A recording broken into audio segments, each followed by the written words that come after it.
José Eury Cabral. Gracias al Dios Todopoderoso Jesús, Señor Salvador y Guía. Como siempre, inicio con la palabra de Dios, Proverbios 16:3. Pon todo lo que hagas en manos del Señor y tus planes tendrán éxito. Todos los planes debemos ponerlos. Vigila, ¿está durmiendo? Amén, Vigila, amén. Amén. ¿Está durmiendo? El amén. No, estoy viendo algo en el celular. Amén. En esta ocasión. Poner todos los planes en manos del Señor y así se van a lograr los Amén. Amén. Miren, hoy es 28 de abril. Hoy es una fecha que desde el punto de vista histórico en la República Dominicana representa una situación dolorosa, terrible. Fue el 28 de abril de 1965 la segunda intervención militar de los Estados Unidos a nuestra nación, fruto, ¿verdad?, del conflicto que se dio en la Revolución de Abril. La primera intervención militar a nuestra nación de parte de los Estados Unidos fue en 1916, fruto también de una inestabilidad política que hubo en ese tiempo y de que se tomaron una serie de decisiones y Estados Unidos entendió que administraba las aduanas nuestras, que debía hacerlo de manera directa por la inestabilidad, y intervino el país. Una intervención que fue repudiada desde el principio por la mayor parte de la población dominicana, que hubo muchas luchas heroicas en contra de esto.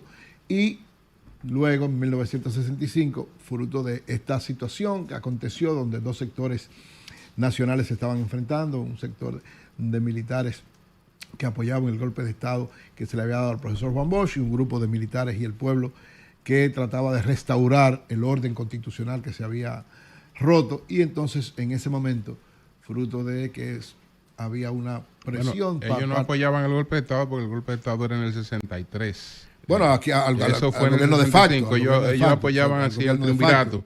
Claro. Que había surgido de ese golpe de Estado, exacto. Okay. Entonces, ¿qué pasa? Estados Unidos tenía una situación especial porque Cuba se había declarado socialista en unos 4 años antes, 5 años antes, y había entonces el temor de Estados Unidos, que siempre, ¿verdad?, entiende en ese momento y todavía entiende que determina el curso de la mayor parte de los pueblos del mundo.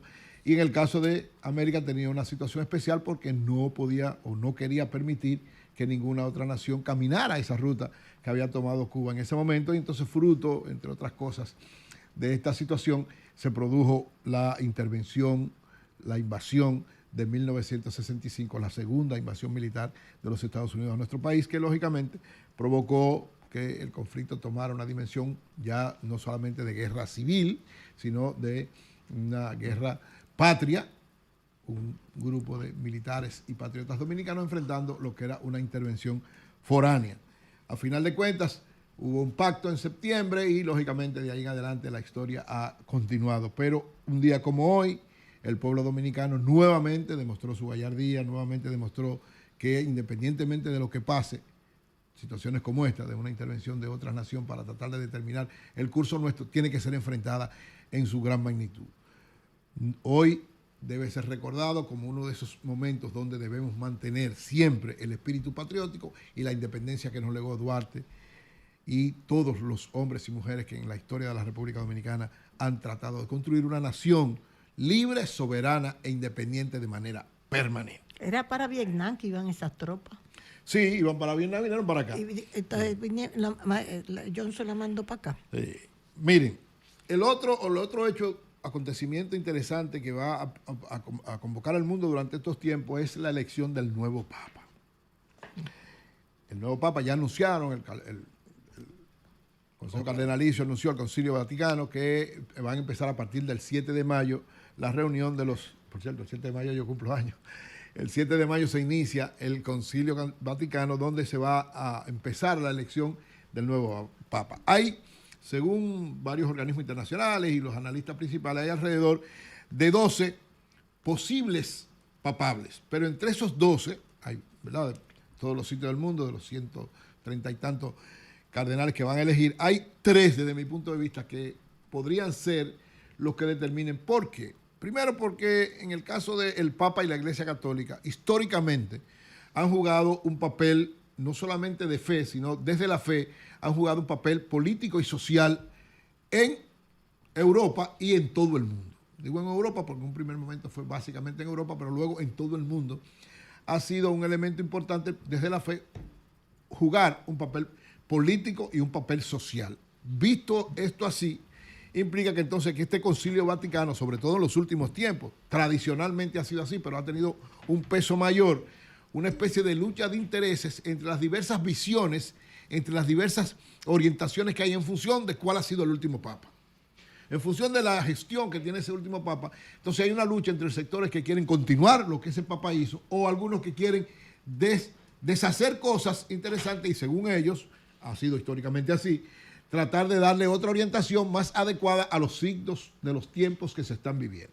Entonces, ¿qué aconteció con el Papa Francisco? El Papa Francisco fue un papa que de alguna manera rompió algunos moldes, tomó algunas rutas que lo que son más conservadores en la Iglesia Católica dicen que él se fue demasiado liberal y entonces ahora mismo hay una especie de lucha entre los sectores más conservadores de la Iglesia Católica y los sectores más liberales, lo que quiere decir que no se verá, o progresistas, digamos, que tienen tal vez una visión un poco diferente a ese espíritu tradicional y profundamente doctrinario.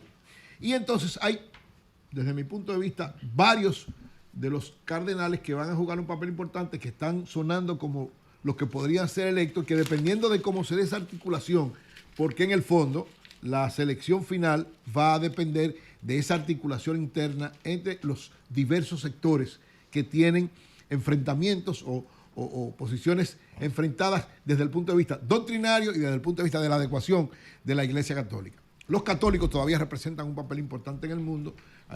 Tanto los católicos como los evangélicos, es decir, los cristianos en sentido general, representan una parte importante de la humanidad y en el caso de los católicos un peso también importante en todos los continentes del mundo, por lo cual esa elección implica una persona que lo va a representar y que va a orientar por dónde la Iglesia Católica va a conducirse en estos tiempos. Hay tres candidatos desde mi punto de vista fundamentales. Uno italiano, uno filipino y uno africano. El italiano que tú dices debe ser Pietro Parolin. Pietro Parolin.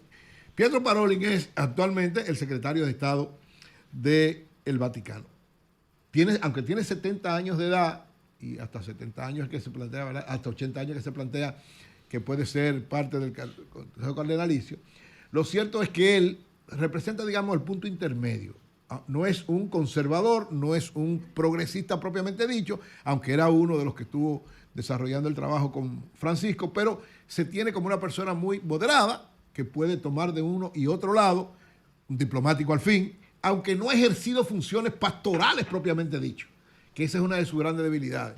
Es decir, un papa generalmente es, además de un cardenal, que ha tenido funciones propiamente pastorales, es decir, o ha dirigido una iglesia, o ha dirigido una congregación importante. Usted va a dar la misa en latín y volteado. En el caso de Pietro es más bien un diplomático que aunque ha dirigido varias confederaciones y fue incluso en Venezuela tuvo funciones de esa naturaleza, pero nunca dirigiendo propiamente una parroquia grande. Ese no puede ser, entonces, hombre. Quiten pero eso. es el que tiene, digamos, el que tiene mayor posibilidad. Es un burócrata. Sí. Pero ¿por qué tiene mayores posibilidades? Porque el sector conservador, que pesa mucho, y el sector liberal, que avanzó bastante durante Francisco, tal vez de manera independiente no puedan lograr ninguno poner un papa y tendrán que buscar un intermedio y parece que Pietro Parolin puede ser esa figura. El otro ¿Tú sabes por qué Pietro Parolin? Yo digo porque Pietro.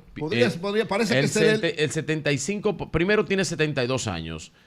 Segundo, es el secretario de Estado, es el canciller. El secretario de Estado, el canciller Entonces, del Vaticano. El Papa el 75% de estos cardenales fueron nombrados por el Papa y parte de ellos en esta gestión de Pietro Parolin, que él fue el encargado, ¿no?, de establecer esas relaciones. Así que por eso esa afinidad, ser del mismo lineamiento de Francisco, tener la confianza que tenía con él, pues aunque dice el maestro que en una cena estaban... Todo depende.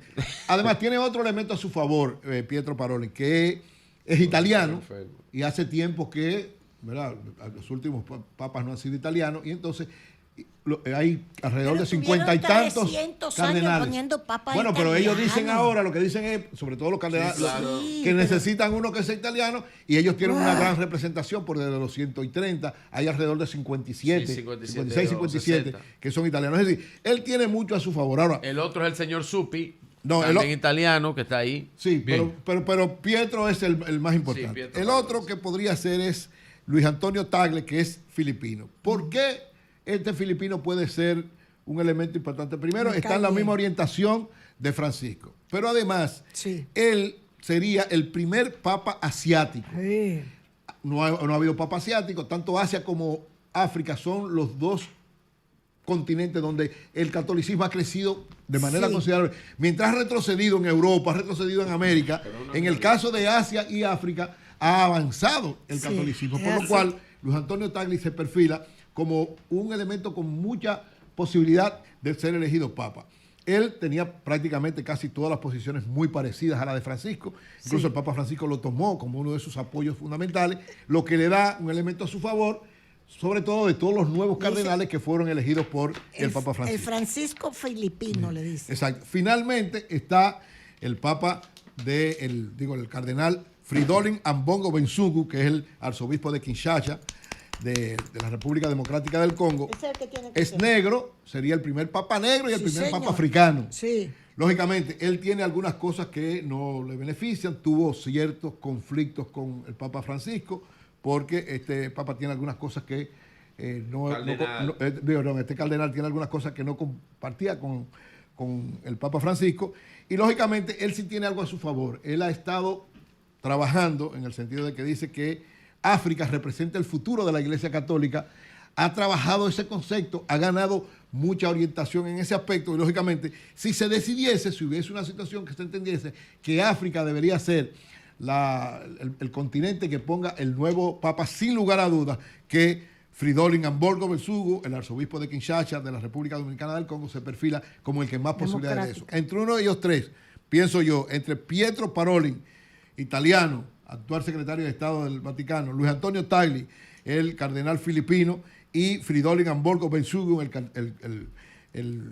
cardenal de la República Democrática del Congo africano. En uno de esos tres debería elegirse el próximo papa. Cambio fuera.